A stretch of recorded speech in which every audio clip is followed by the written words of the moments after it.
It's about to go down with Marc and Cathey, a live coaching show about dropping ideas. Marc and Cathey coach and have conversations with brilliant idea creators who are reimagining the world through the expression of their words, thoughts, and action. Hey, what's up, everybody? Welcome to It's About to Go Down. I am Marc Williams. I'm Cathey Armillas. Welcome, everybody. We have my good friend, Rebecca Armstrong. She's the co-founder and CEO of North, an advertising agency in Portland, Oregon that does amazing work.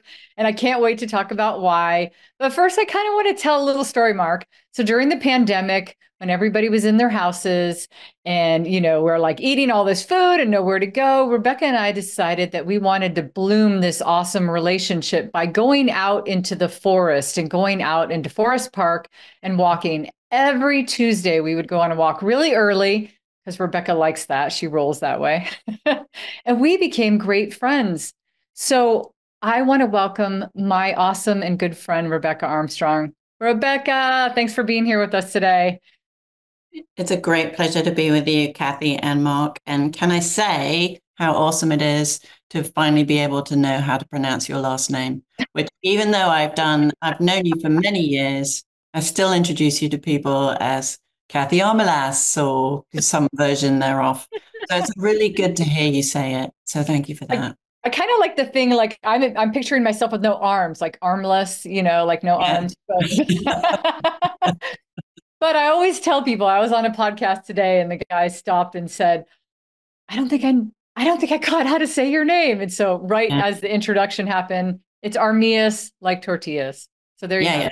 Good to know. Tortillas. So next time I'm doing like, ladies and gentlemen, Cathey Armillas. Armillas, yay. Well, Marc, Rebecca's idea, which is so cool, and I can't wait to get into it, is that real is beautiful and truth beats trickery. And so, Rebecca, tell us a little bit more about this idea that we're going to riff about. Yeah, so thank you for introducing that idea. So as you mentioned already, I work for an advertising agency, which I helped found 17 years ago. And from time to time, we like to recalibrate our thinking and make sure it's fresh and make sure it makes cultural sense. So my partners and I think about how we look at the world. And one of the things that struck us most recently is that as an industry, as a category, we're often accused of making stuff up, of telling lies. In fact, I think in any kind of list of most admired professions, advertising professionals are probably right at the bottom, maybe just a notch above politician. So I think a lot of people don't like advertising because they feel it's manipulative, it's telling lies, it's trying to make them buy stuff that they don't want to buy. And it interrupts their viewing pleasure, their entertainment. They're doing something else, and you kind of show up going, "Hey, buy my stuff," and they don't really want to hear that. So we have always said that at the very least, in the messaging that we do on behalf of our clients, we need to be entertaining, ideally educational, and ideally useful. So that's why most recently we came up with this idea of real is beautiful. In a world that increasingly asks how it can calculate and manipulate its way into people's lives, how can we figure out how this person or this product or this brand, how is it truly beautiful? No calculating, no faking. And so we try and make that how we operate as well. And we try and figure out what this truth is about a product or service, how that is beautiful for our audiences, for people, what they care about, what their mindset is, and just make those connections. Does that make sense? Oh, absolutely. Rebecca, I love this. Coming from my background of being on the client side, not the ad agency side, there's always this thing out there of like, how do you be truthful in your advertising? How do you attract the right clients? And And I do think there is a perception out there, and honestly, there's some agencies that I think help perpetuate that, right, Mark? We've definitely seen things that you know don't feel great. I think, Rebecca, you said something cool that I really liked before. You said advertising shouldn't interrupt us in a gross way, and I love that you said that. I don't know, Mark, you're kind of new to all this. What are your thoughts on advertising should be real, like being real and authentic? I'm struck, Rebecca. Hmm. I'm struck by this question of what is true about a product or service. What is beautifully true and real about a product and service? And all of a sudden, these games started playing in my head. And I'm like, pick a product, pick a service that we all know and possibly love. And what's truly beautiful about a Coca-Cola or a Barbie doll or, whatever it is? Like, what is truly beautiful about anything that we already know about? That's a really good question. So when we go about this by looking at, let's take Coca-Cola. So what does the brand offer? Which could be an energizing, flavorful, bubbly drink. How does it offer it? It's very convenient to find. It's in bottles and cans. You can buy it how to suit it. And why does the brand offer it? And so in that with Coca-Cola, it offers it because they genuinely believe that's kind of going to be a good it's refreshment. It's a high spot of your day. It's a little break. It's a little burst of energy when you need it. All those things are true about their product and real. They're real about the product. So when we're making the connection and we're thinking about like, okay, who wants this stuff? Who is in the market for a delicious, refreshing, energizing, bubbly beverage? We might think, arguably it's everyone, but it's not really. Not everybody's going to like that, and they're going to look for their energy somewhere else. But, there are some people out there who just want that little bit of buzz of bubbly energy that's conveniently packaged in a can or a bottle that they can get from the corner store. And they're looking for that little bit of Coca-Cola authenticity. I mean, it's another great real thing about it is it's like 100 plus years old. Mm-hmm. They made that tragic mistake of trying to mess with the recipes. And people were like, no, you got to be real and true to yourself. Why are you messing with the rest? Big mistake that was for the brand. So people who want that true bit of heritage Coca-Cola, refreshing goodness, that's who we're after. And we just want to present them and Coca-Cola does a great job, actually, I think. Their advertising communications is extremely entertaining. Mm-hmm. So they are smart and have made presented their brand in a way that if it does interrupt your viewing pleasure, your entertainment, it's not pollution. It's actually something that you might get a little bit of entertainment out. Mm-hmm. So they're a good brand. They've been, other than that big mistake of trying to mess with the recipe that one time, they've stayed pretty true to themselves and what's good about what they have going on. Yeah. Rebecca, yeah. I like how you nodded your head when you. Yeah, exactly. You had fun with it. Yeah. One of the things I'm wondering about, Rebecca, too, it's funny that we ended up talking about Coca-Cola, like definitely a great advertising brand for sure. And you already pointed out, maybe not for everyone. There's other things that people would say that are real about it as well, too, right? Like maybe it has too much sugar or whatever that flip side might be. When you are looking at a product or a service, how are you gauging the pros versus the cons and where to go, which way to go with the realism? Yeah, well, just let me touch on the sugar thing and Coke. I mean, it's a real thing about it, and it's not for everyone, right? I mean, I think you can also treat people as smart and intelligent, and we're not going to. They're not lying by not saying in their advertising. By the way, we're loaded with sugar. I mean, it's a truth about Coke. You can make that decision as a smart person. So I think when we as an agency look at products and services and assess what's real about them, we are definitely looking out for things that we personally don't believe in, or definitely would not work on, wouldn't want to foist on the general public, if that makes sense. Mm-hmm. So there are certain categories that we wouldn't get into, certain brands that we wouldn't get into, because we as people at the agency wouldn't use them ourselves and don't believe in them. I couldn't. Now, I say that because somebody's going to watch this and going like, wait a minute, you work on alcohol brands and you, Rebecca, don't drink. And I'm like, yes, that is true.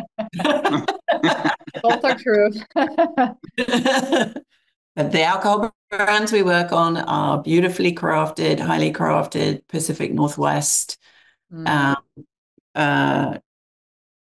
brands that they take great pride in what they're producing, and people love them. There's nothing, it's highly crafted, and everybody knows they have alcohol in them, and so we're not foisting our alcoholic product on people. You have to be 21 to buy it, and we hope you make a choice that's smart for you in that sense. But yeah, so we are choosy as an agency about the brands we partner with.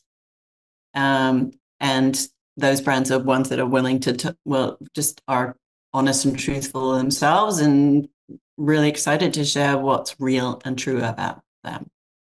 Mm-hmm. So, and I guess going back to fizzy drinks for a minute, the great example of just to pick, I guess Pepsi Cola is never going to be a client of mine, perhaps from what I'm about to say.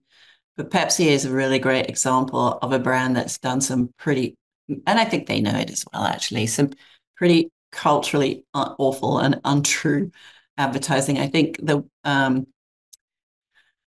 spot in particular was one where it's one of the Kardashians who doesn't use the Kardashian last name. One of the sisters was in it, and she was marching in like a peace, Black Lives Matter style rally, and she's gorgeous, and she's in the march with her can of Pepsi, and she reaches out to one of the cops who's being security at the march, whatever, and hands them a Pepsi, and they're all smiling and like happy, like cool with each other and stuff. And it was just totally gross. It was totally gross. Cultural appropriation moment, not true, and really, really not real to say that Pepsi is going to solve all our cultural and social problems. So that was a great example of being a bad brand, in my opinion. Mm-hmm. Rebecca, I have a question based on what you have shared thus far. This concept of real is beautiful. Is this an idea for the advertiser or an idea for the consumer? That is a really good question. We present it or share it most often as an idea for the advertiser to say, hey, Mr. Advertiser, this is an honest and truthful way that you can cut through the clutter, that you can make a difference, and get your product noticed and appreciated, and people to pay attention. So if you think that on average people see that, I think that the number is something like 8,000 pieces of messaging communication a day. They're exposed to 8,000 marketing impressions, if you will, which means that quite often these brands, products, services, they end up being kind of invisible. And I suppose that therein lies the problem, and that that means for some people that I'm going to say something a bit sensational, or perhaps exaggerate the truth, or do something crazy to get noticed in that context. But what we're saying is, no, if you identify what's most real about your brand and make it beautiful to your audience, that will create distinctiveness and value. That will help you stand out. Tell the truth, but make the truth interesting. Rebecca, are you okay if I talk about one of the campaigns that you ran? that you, okay. Because I wanted, Is it a good one? yeah, no, they're all good. That's the thing. They're all good. They're all real. They're all beautiful. They're all good. So Marc, North ran a series of ads for the Oregon Humane Society, and I remember when she was working on them, I was seeing these drafts, and I thought it was psychological. Like I was thinking about the work we do and what she does, and there were a set of ads where the cute animals were personified, and so the cute animal, it was just a simple ad with the animal, very well done on the photography. Of course, that's always really important. All the details always matter in advertising. It's not just the idea, it's how it's executed. And so these beautifully shot photos of cute little animals, and they have these little speech bubbles, and they're saying different things. And they're basically asking for, they're asking for the support of the humans. And it was such a well done personification. It's like you see it, you go, oh, it's so real. It's like this is the connection between the humans and the animals. And I loved it. Loved simple, real, beautiful. Very good. Very good. It's a great example of that, I think. So on that, when we were thinking about that, we were thinking about what's real about Oregon Humane Society. It is providing valuable products and services that help our animals, our community's animals. And, I didn't say this, somebody very famous said, you can tell an awful lot about a society by the way it treats its animals. Mm-hmm. So it's a rescue, it's a shelter. They have a community veterinary hospital. They do incredible work. So there's so much that is real and good about what they offer. They're a nonprofit, so what they need is money. So they have very specifically asked us to help them raise funds. Another thing that's true about them is that they are well known in this area. People know who they are and what they do. So we didn't have to do too much explaining around that. We basically just had to get them to give us the money. But what's beautiful about that all is that we also learned that, people are genuinely interested, for the most part. The people who love animals are very willing to open up their pocketbooks and give some money if you ask them. But what they respond to best are the animals themselves. We know that they're just animals being cute, and often just one animal, not whole herds of animals. If you just we called it the Fluffy effect. If you focus on Fluffy, you're rewarding people for tuning in, because animal lovers love animals. We're not interrupting their viewing by showing them a really cute animal. And then the idea became, or the brand realization where we matched all these things became, we just called it Because the Animals Can't. So you should, the biggest fans basically of Oregon Humane Society are the animals, but they don't have any money. So give us yours, please. So you have a picture. My favorite is a miniature dachshund. We have him on a big outdoor, a massive billboard in downtown Portland right now, is a miniature dachshund just saying, I'm a little short right now.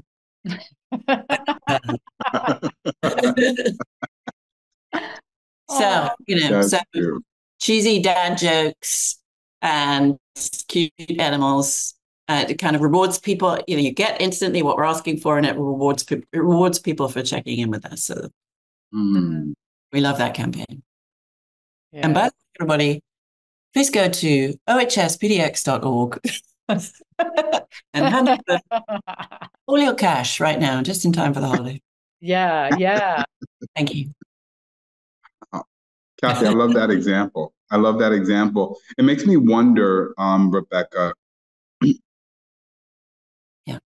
should, or what, I'll say should the real that is beautiful evoke some type of an emotion so that I don't feel interrupted? Can you speak more about that? Yeah, that's a great question and a great assertion. You are correct, Marc. It should elicit a positive emotional response. Another way to think about it is that, there's always a long list of rational features and benefits from any product and service. And a big mistake I think many advertisers make is just like, well, if we just tell people about them, they'll totally get it.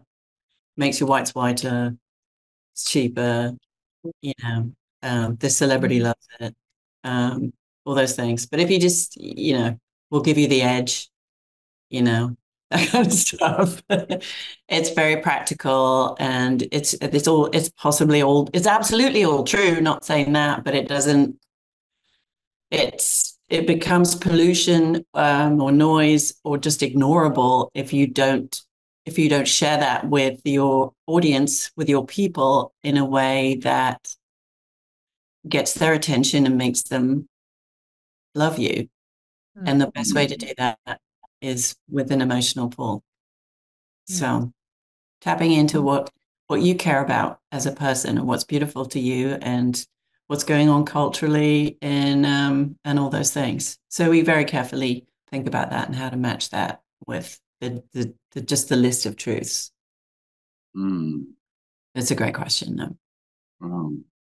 Mark, you always remember the ads that make you cry, and every now and again there is one. So, for example, John Lewis is in the UK is a well-known department store, and believe it or not, their holiday advertising now is actually something has become part of holiday in the UK. People look forward to it so much.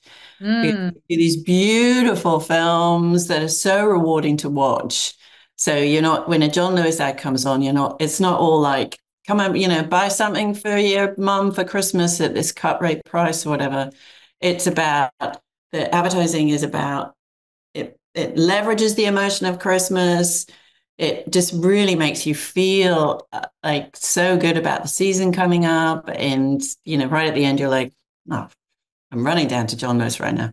I've cried in an advertising moment because it's like so good. Very powerful. Encourage you to look a few of those up. Oh, I already got my homework assignment. Yeah, I know, right? You're flying to England to do your Christmas shopping.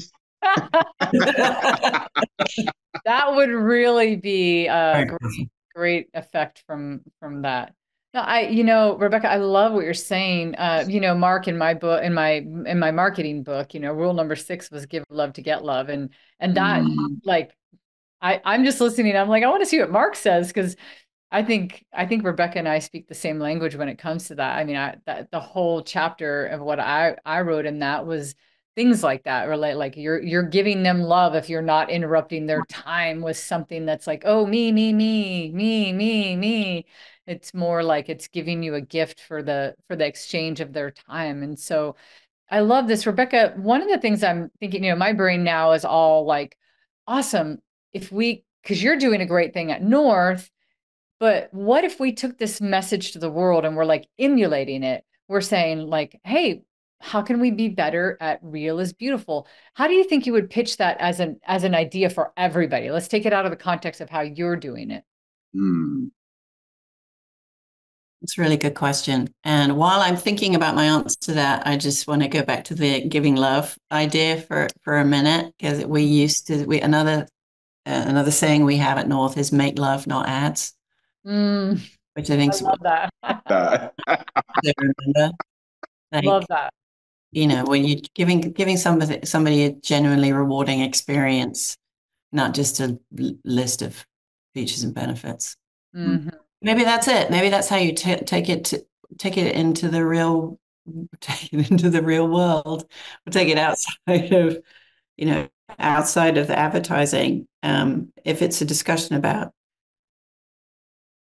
I guess, give me an example, Cathey, what you were thinking. Like, would you take it out as a person going into the world?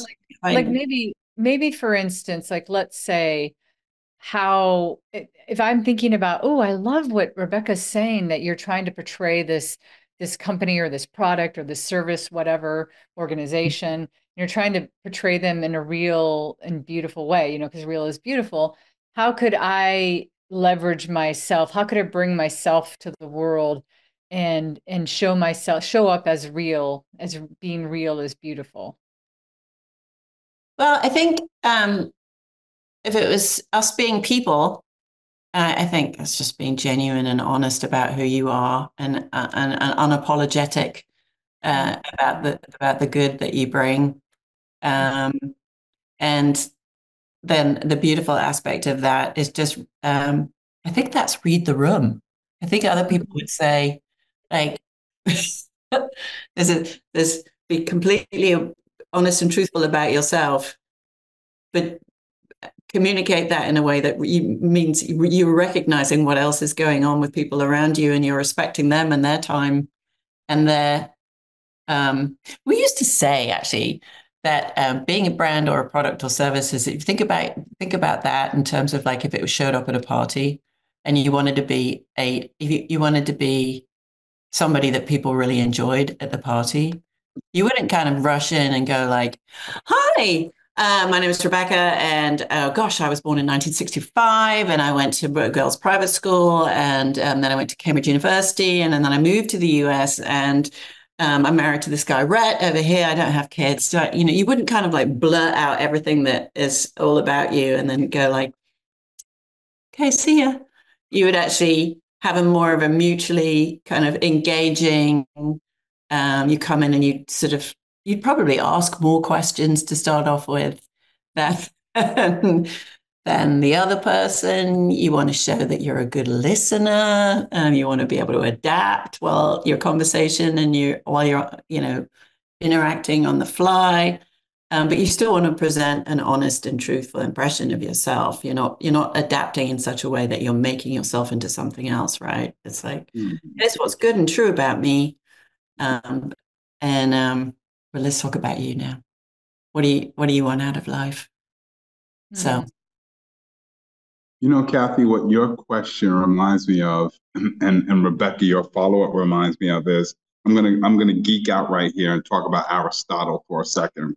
Cathey, as I always like to talk about the triangle, and what I call the triangle theory. The triangle theory is really rooted in Aristotle's rhetorical triangle, ethos, pathos, and logos, right?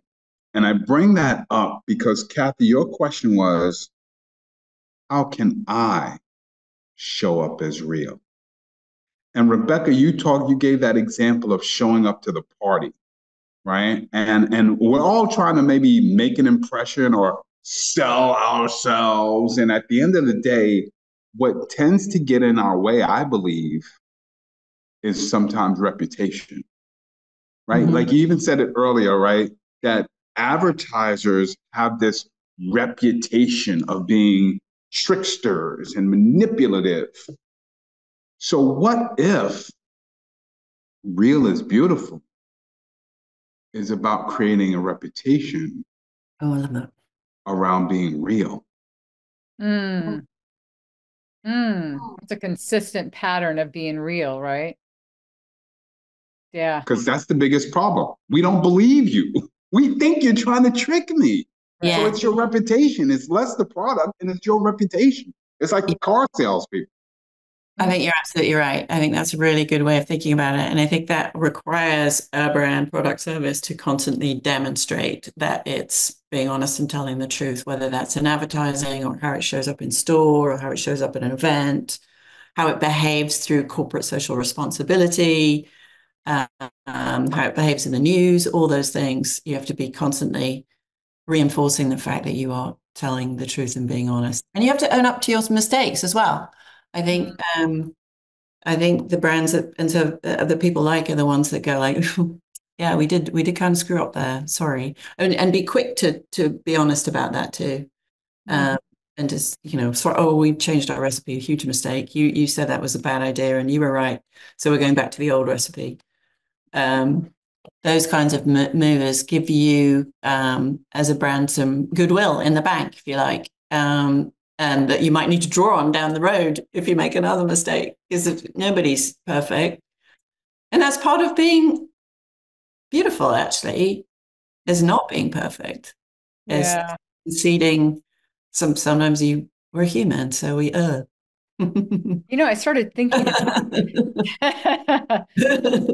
I started thinking about this as being like, what you're saying, Rebecca, has me thinking about, because Mark, you talking about reputation, you're adding to this bank, if you will. You're depositing every time, like you're depositing every time you show up as real, every time you show up and say, ooh, I made a mistake. I'm going to own up to it and I'm going to fix it. So, some people accused Coke of doing that whole thing just because they look like the big hero when they changed it all and went back, I think that I start to see that as, the Chinese call it guanxi, like creating this space of where, you're building up the guanxi, you're building this up, which ultimately leads to your reputation, Mark.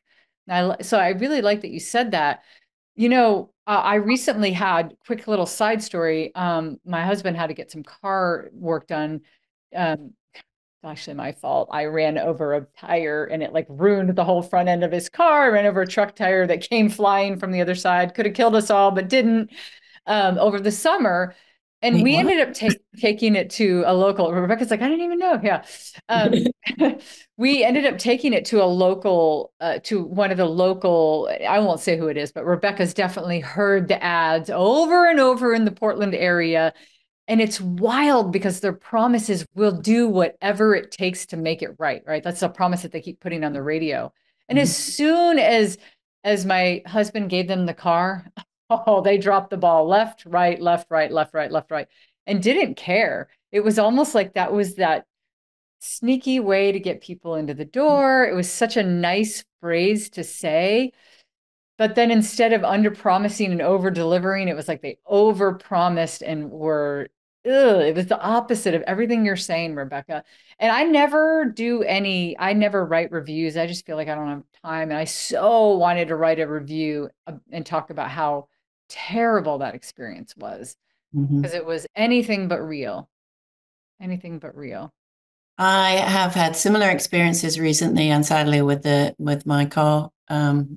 It's the dealer in the service shop. I know just from how they behave that they've got problems finding technicians and engineers to work for them, but they're still trying to lure me in. They come in now to get your car serviced, and then you call them, and they're like, "Yeah, we can't put you in for 3 months." Like, what? Then just be honest about that. Yeah. So that's true. There's another interesting thing that brands do sometimes, very rarely, but actually one of my favorite banks, Umpqua Bank, has done this or in the past. Umpqua Bank is a regional bank here on the West Coast that started it was a community bank originally. But their tagline back in the day was we're the world's greatest bank. And they used to put that on the wall in all of their branches. And it was a way, even though we would be like, are you really? It was actually a way of inspiring everybody that worked there to be as great as they could possibly be. And they really prided themselves on their service and going beyond the call of duty. They actually put their tellers through I can't remember, some very posh hotel's training program, encouraged them to come out from behind the counter and to be able to, they called them universal associates, so they could help you with everything, not just taking your money or cashing your check or whatever. So that was a great example of putting a statement out there, which may not really on the surface of it be true, but it kind of pushing everybody to be better and deliberately training people to deliver on this amazing service. So after a while, as a customer, I was like, I'm kind of stoked to go to the bank. They're going to be super nice and really helpful. I might get some shit done. You know what? And maybe you are the world's greatest bank. Maybe everybody else is so awful that the boss know. But it was a pretty cool way of going about it. So they said it and they put everything in place to make sure they lived up to it. It was interesting. That's interesting. It's like they weren't real, but they were aiming to be a new real. Yeah, they were creating the reality. It's kind of like it's kind of like a statement that you make as an intention statement, right? Yeah. I'm going to say it, and we intend that, because who gauges that anyways? World's Best Bank says who? Yeah, exactly. Nobody's running it's not an annual survey. Right. Banks in the world. Somebody's going around and they're testing all the banks, right? The whole world. No. What about this thing? I was thinking about something. we've been talking about reputation and things that might be challenging. Rebecca, you talked about, one of the things of being good and being real is owning up to your mistakes.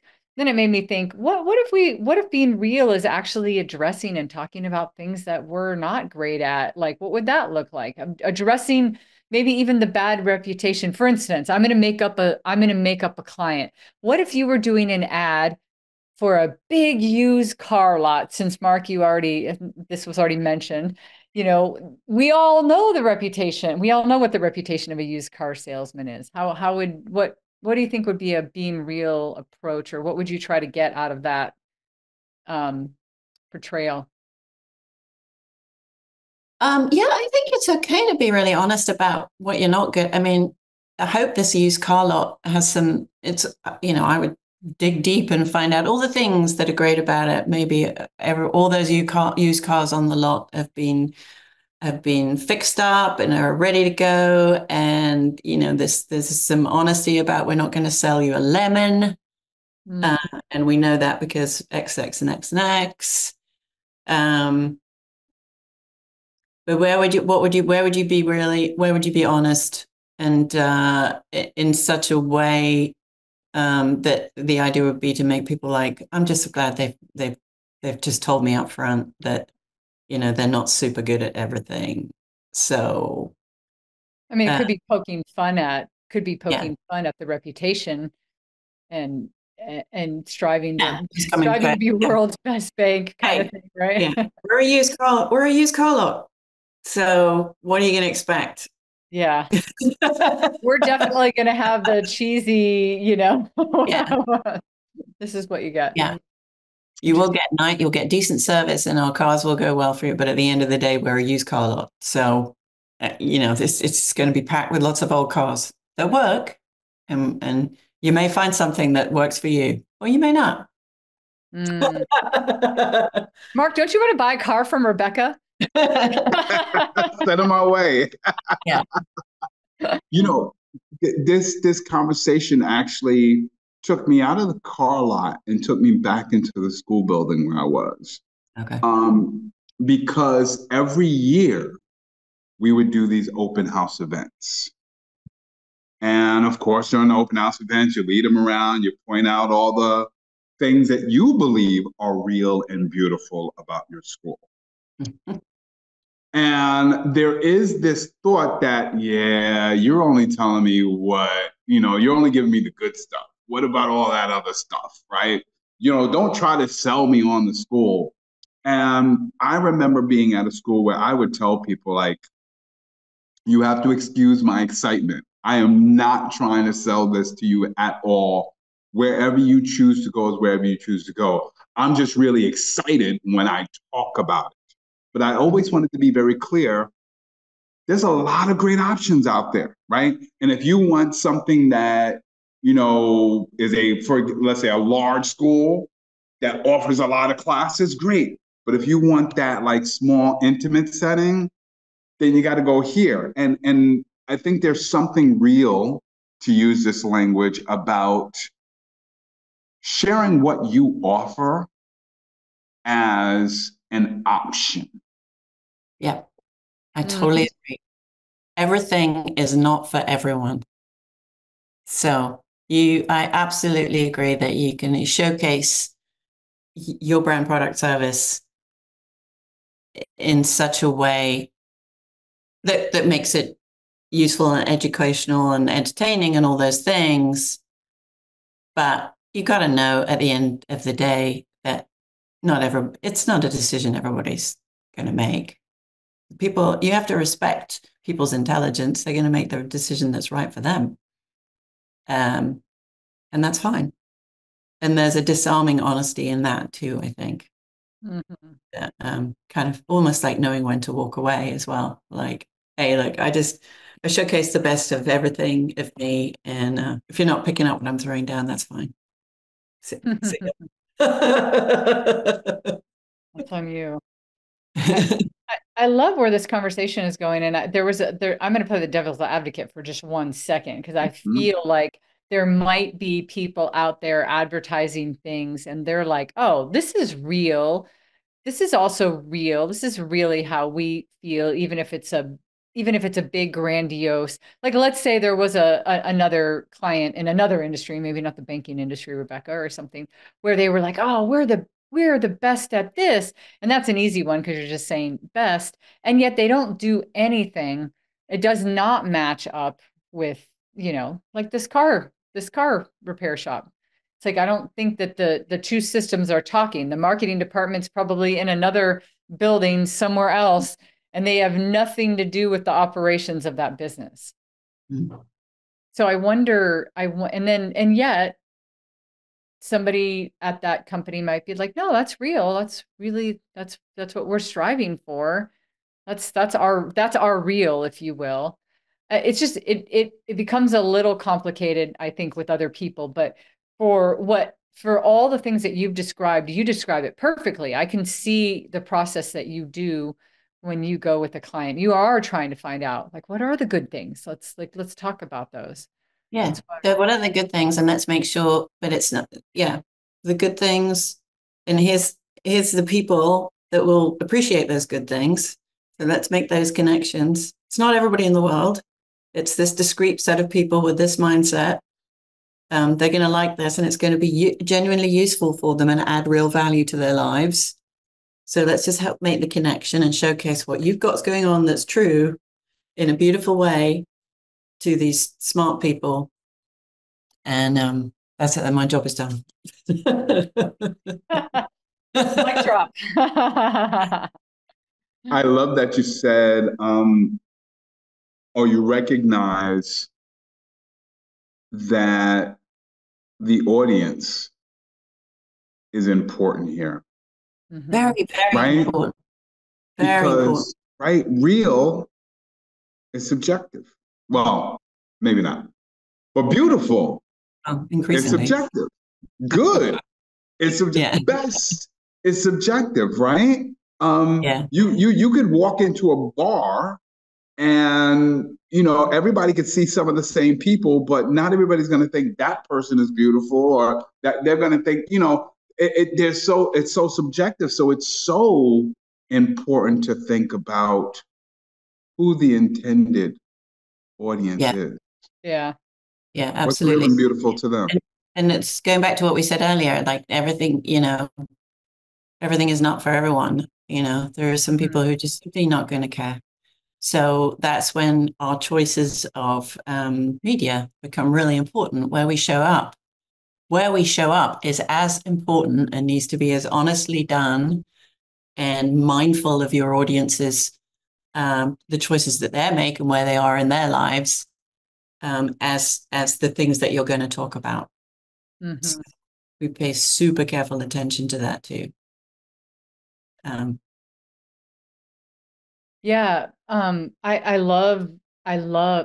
So true, Rebecca, so true, right?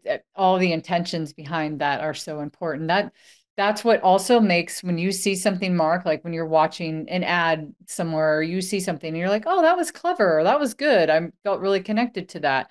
I mean, I even know myself personally. I can't speak for you two, but I could be watching something at some point and be like, wow, I'm being marketed to right now, but I love it.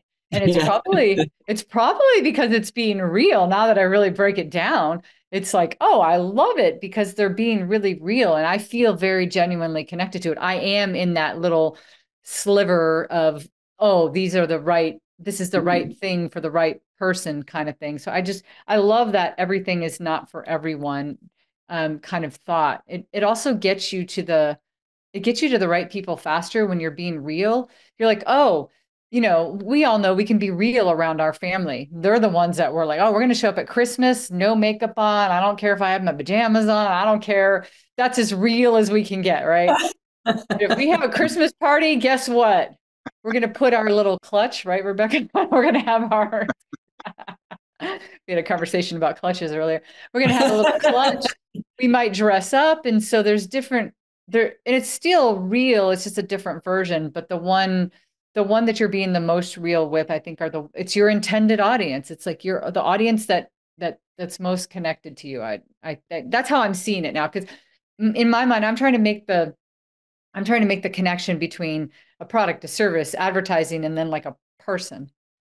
Yeah. I mean, that's so interesting. I'm not sure I'm going with this thought, but quite often people are, whether it's streaming or live TV, you're showing up in their living room.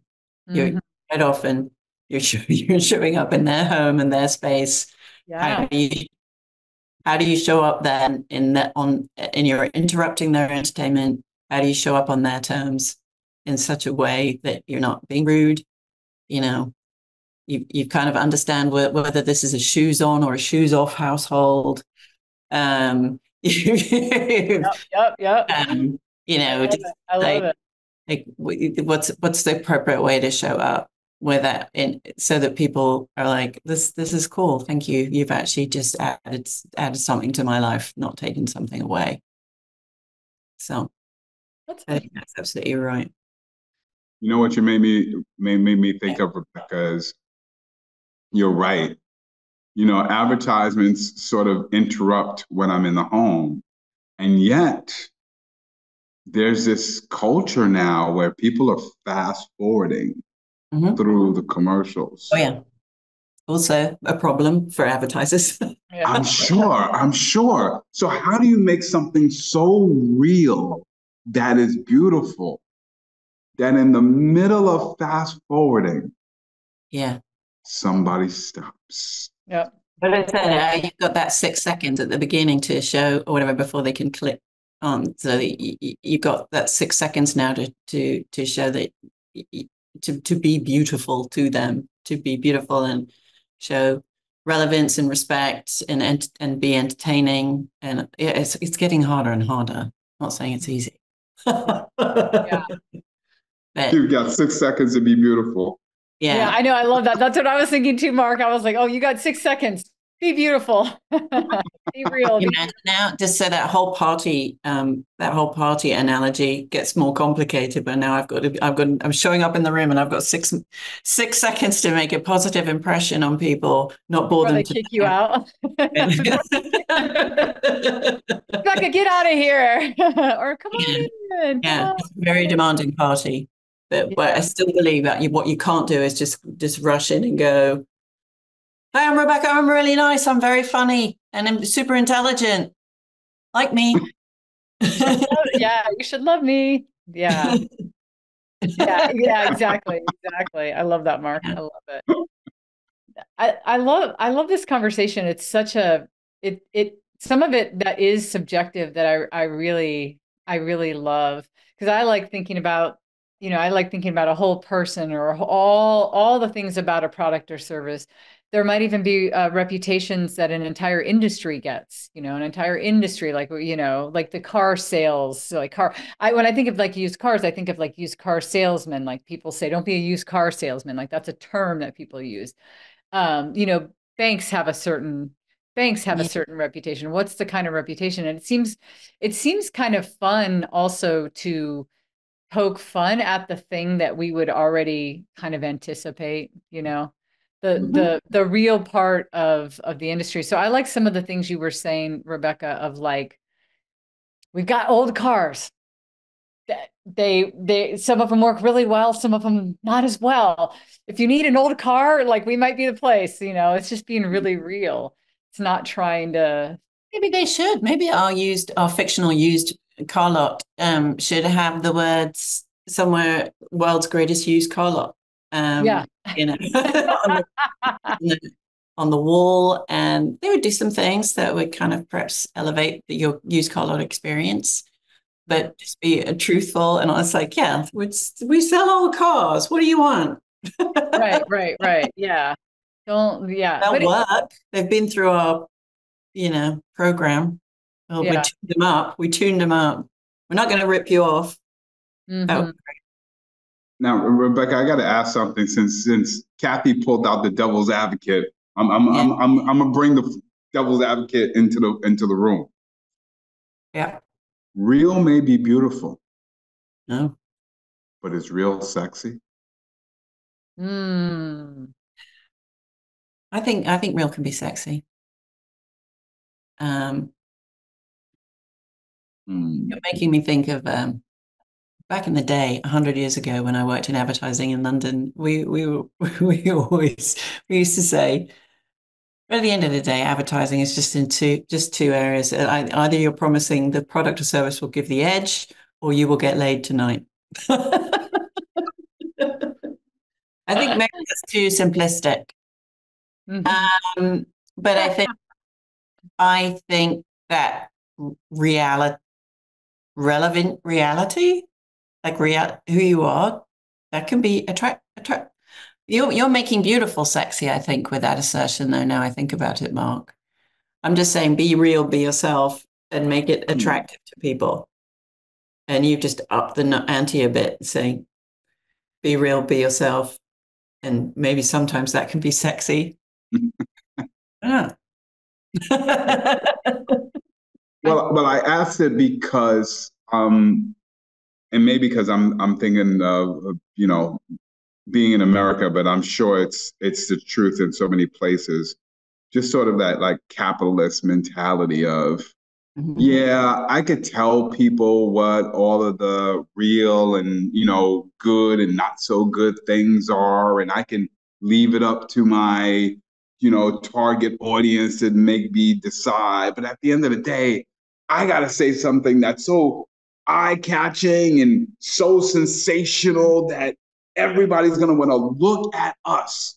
And if I take the risk of being real, I might lose revenue, customers, everything like that.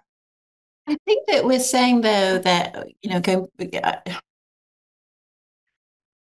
this being real and showing, but we're asking advertisers to show up in a way that is beautiful to its audience, to the people that really care about it. So that's not, so you do get attention. So you are distinctive in an attractive way. We're not saying like literally show your warts and all.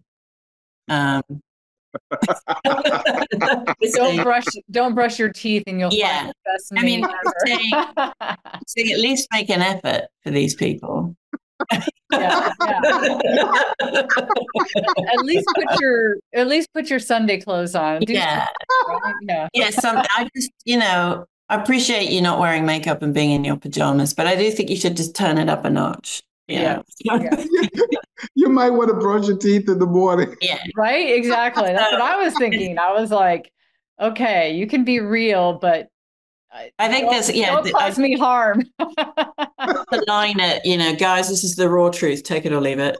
I think again, back to the party analogy, I'm showing up having made a bit of an effort with my clutch and my fancy clutch that Cathey and I talked about earlier today. And a little bit made up and trying to look. I want to make an impression. So, and some people in the room may find that sexy, and I've won if that's the case. Those are my audience. That's my qualified target audience. Yeah. There's going to be one guy I can't, win over. That's okay. Who needs that guy? That guy's probably trying to buy a car at a used car dealership right now. And I really like that, Rebecca. Mark, I think you asked a really good question. And again, you asked in an area that's like, I love that you asked it because it's like, she's always trying to get in the minds of what the audience would be thinking.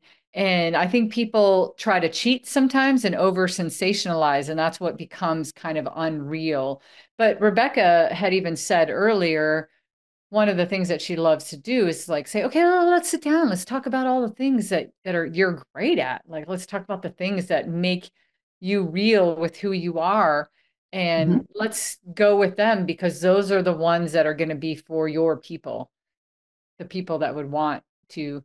I always think too, Rebecca, sometimes like here, okay, I'm going to continue with your analogy for a second of like showing up at the party and putting some effort in, please, right? Put a little effort in. Because I always think of like the advertising world as like this spectrum. And on one end, you got people over here that they're never going to buy your products for whatever reason. Doesn't matter. Like, it's just, they're a no. They're totally a no. And then there's people over here on the other side that are they're like, they're oddly like loyal fans that will always buy it for whatever reason. It's like they're completely in, and it's almost like you're marketing to everybody else, you know? And so they're the people that you kind of have to show up and brush your teeth and make a little bit of an effort for, and you know, highlight what's good, because they could kind of go either way. That's true. That's You may have your diehard fans, the people that will forgive you for showing up in your pajamas, because they know you already and they really appreciate you for what you are, who you are. But yeah, they're so just. I'm thinking about me personally. There are people who don't know me well, and I often get accused of being aloof, because they can't distinguish between aloof and British. Mm. That is hilarious. That is So hilarious. I have to work a bit, you know, for those people, I have to work a bit harder at being like open and gregarious and listening hard and responsive and stuff like that, to get them on my side. And that is because they don't know you. That is true. Yeah. That kind of makes sense. So that's that middle group of people. And then, like you said, Cathey, there's going to be a group of people at one side who just, you'll never get. Don't worry about them. Yeah. He's the guy at the party, right? He's that one guy. He's that one guy. He's that one guy. He's not doing it. Yeah. Oh, wow. You know what this reminds me of? I don't know if you've ever seen these sometimes they do them on morning shows where they do these makeovers. They'll pull some people out of the crowd and they promise a makeover and they take them into the studio, and then an hour later they come out and they're looking different and yet the same, right? It's like there's no medical procedure here or anything. Like, this is just, yeah, I dressed it up a little bit, but it's still you. Yeah, that's right. And those really good at makeup artists are just, and those people are very good at just taking what's real about you and emphasizing those real beautiful things. That makes sense. Yeah. But you also see some people who go way over the top with changing their appearance to where they've like covered up almost and the beautiful truth, if you will, or turn themselves into something else. And that's not good either. So so you're right, Mark. This is a advertising marketing way of leveraging your assets and highlighting them. It's the glamour shots of, you know, because I was thinking about that, Mark, when you kind of the glamour shots of advertising, right? But yeah, not too much. Yeah, not that much, because that's kind of like fur things, and you know, yeah, I love that. Right. I love though the big line that Mark I really loved is the truth over trickery. It's like just being true and honest and genuine, and not going into it thinking, "Ooh, how can I trick this person?" Because people will find out in the end. People are smart, so if you trick them into buying something, they'll find out it's not what they wanted, and they'll hate you. So that seems so silly. Yeah, and then that piece over there, Mark, goes from like this to like, it just grows and grows. Right. Yeah. All right. Cathey, you know, I'm just gonna throw in this East Coast reference for a second. Oh, here we go. Here we go. One of my favorite hip hop groups is A Tribe Called Quest. And they have a song called Butter. And he says something to the effect of, if and I'm gonna screw up the lines, but something like if it's basically a song about if you were just real, right? Like if you weren't putting on these fake press-on nails, or you weren't putting on this fake thing or this fake thing, and it's like, all right, great, your hair is not straight, so wear it this way. Accessorize what's beautiful about you already. You don't have to go this extra sensational glamour shot. It doesn't have to be, you know, the McDonald's with the photoshopped version of the Big Mac. Mm-hmm. You know, and so I love what you're saying here about it's not over sensationalized. There's something very real. There's something about understanding what is real for your target audience. I think You know, there's a refreshing honesty to that. And I think that many good advertisers are getting better at showing not, incredibly thin, extraordinarily beautiful, unattainable beauty, those kinds of things. We're starting to seeing more and more people using real people for who are beautiful, though, right? Mm. Who you can appreciate for, like, that's somebody I might see in the street who's lovely, just being who they are. Mm. Again, going back to the earlier point, not just showing up with no makeup in your pajamas, right? But just just ordinary people are gorgeous, right? Mm-hmm. So I think there's an honest truth in that a Yeah. lot of advertisers are moving towards, which is great. mm, Mark, you said something that I love, though. You just said, what is real to your audience? I loved that. Mhm. mm, I didn't want to let that escape. I think okay. that's really, I think in a nutshell, that's what Rebecca's been saying the whole time we've been chatting, is that she'll look at what would be real and appealable to the audience that would want, you know, to engage with that product or service or organization. So what is real? What is that? Yeah, I don't know. I love that. I think that was I like how you said it. Yeah. Yeah, I mean, Well, I'm only inspired by the two brains in the room. And Wait, there's two that's a of us real in compliment. Oh, here? most definitely. this is a really good discussion because like I said right at the beginning of this, I think people think of advertising as just the pits, just Mm, as Cathey keeps pulling out the word trickery, which we use as like it's just evil, bad ways to make me buy shit, yeah, as yeah. opposed to no, we're actually just trying to connect you with something that you will find genuinely useful, Mm, not ruin your life. yeah. So Well, Rebecca, with that said, I'm curious. You've kind of given us the dichotomy of what people think and what we hope people will think. And there's a progression between the two. Since we've had this conversation that started off with this beautifully short phrase, real is beautiful, what has stood out for you in the last 60 minutes that we've talked? What's something you're going to take away from this conversation? yeah, I think the point that you made, Mark, about that sort of reputation management, that this is all about reputation, and then is really, really important.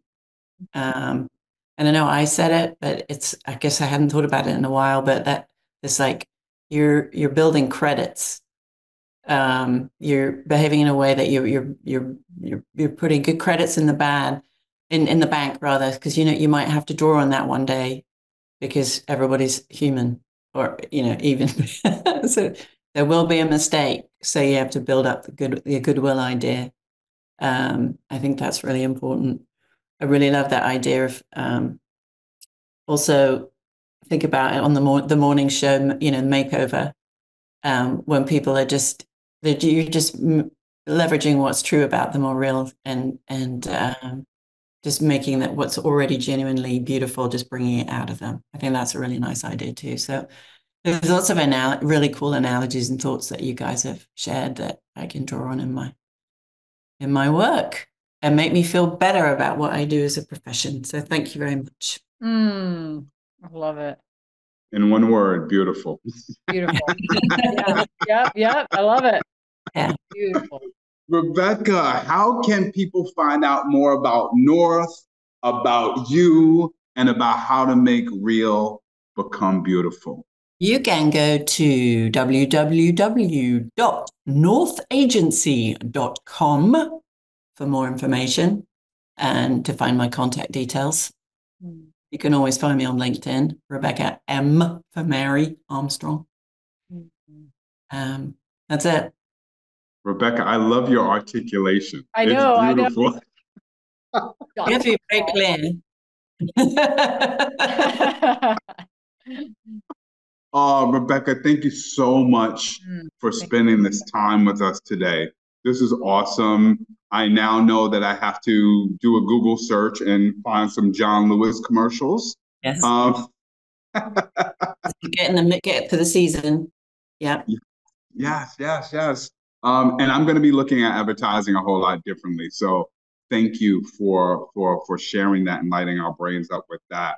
To anybody who's watching, if you have an idea that you want to make real and beautiful, or if you know someone who's got a real and beautiful idea that you want to bring to Cathey and I so that we can have this very organic idea conversation with you and see where your idea goes, hit us up at It's About to Go Down show. That's where you'll find Cathey and I, and we'd love to have you or your friends join us.